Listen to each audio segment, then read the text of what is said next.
a room full of Americans who don't follow the world. Ordinary Americans in Kansas and Iowa and Missouri, even New Jersey. Why should they care? Wow, that's a very good question, Why should they care about what you do, about what's going on in Iran? Why should they support a movement to bring change to your country? Honestly, that's a very good question. None of the journalists ask me. You see, these days I'm everywhere. This is the question. Because Iranians are not fighting for themselves. Iranians are trying to save the whole world from one of the most dangerous regimes. Right now that I'm talking to you, Iranian regime send drones to Putin to kill innocent Ukrainians. You know, when Putin went to Georgia, people in America were like, we are not Georgian. When Putin went to Syria, some of you were saying that, we are not Syrians. For years and years, anti-Putin activists have been warning you about the danger of Putin. No? Now Putin is in the heart of Europe, in Ukraine. Putin is not alone. Khamenei is helping him. Dictators around the world, they help each other. And believe me, dictators are more united than democratic countries. From Russia to China to Iran, Venezuela, everywhere. But right now that I'm talking to you, American citizens are in prison. UK citizens, Swedish citizens, French citizens, German citizens, and they're all being used like bargaining chip to get nuclear deal. So you see, imagine a day that all democratic countries get united and downgrade their diplomatic relation with the Islamic Republic and ask them to release all innocent political prisoners.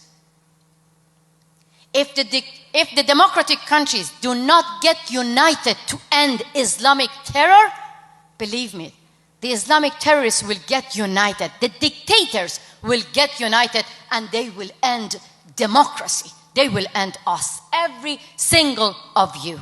And that's why you should care about it. When Burkini ban happened in France, the whole feminists around the world, they got united. When George Floyd got brutally killed, the whole world got united.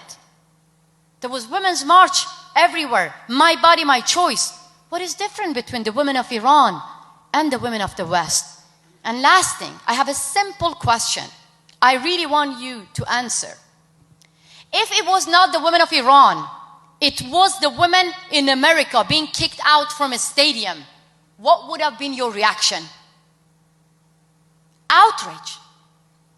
If it was not the girls from Afghanistan, it was the girls in America being kicked out from schools just because being girls, what would have been your reaction? What is different? What is different between the girls in Afghanistan, in Iran, and the girls, the women here in the West? This is not acceptable. Women's rights, human rights, it's a global issue. And I don't accept when the politicians in the West saying that we don't want to interfere in internal matter, but by keeping silent or sending billions of dollars to Iranian regime or negotiating with them, you are actually interfering. Because there is a war being imposed on women and men in Iran by Iranian regime. When you go and negotiate with the warmongers regime, you're taking side and you're interfering in internal matter. I want you to stay in the right side of the history with the people of Iran. Thank you for asking this question. So you just took us into the world of policy.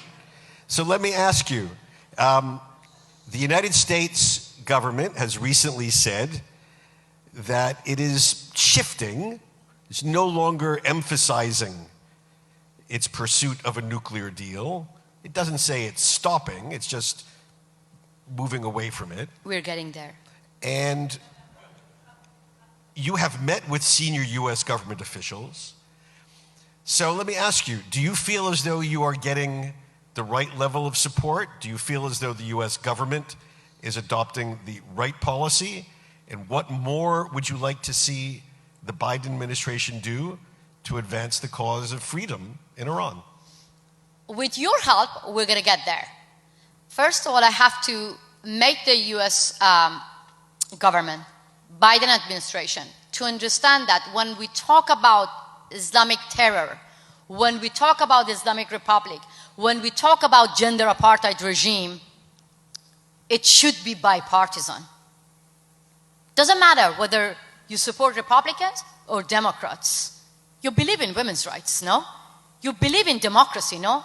If not, you care about the safety of Americans, no? So that's why we have to see this like bipartisan issue. Yes, they're shifting the tone. I understand that now.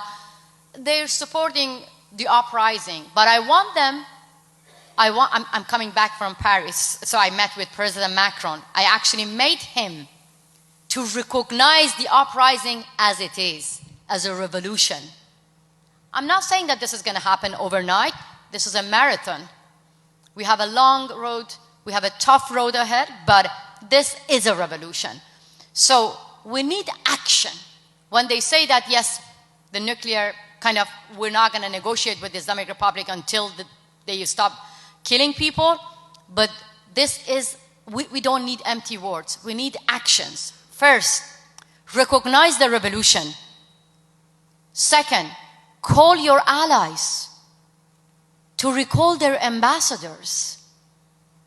Third, we want the leaders of G7 to kick out all the diplomats and Islamic Republic officials who are killing Iranian teenagers and children in the streets. Is that too much to ask? President Biden was the one actually pro-banning South Africa. You remember that?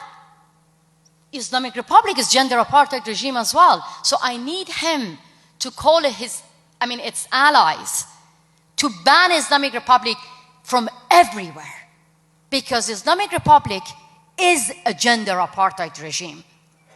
And right now, oil workers are walking out from their work.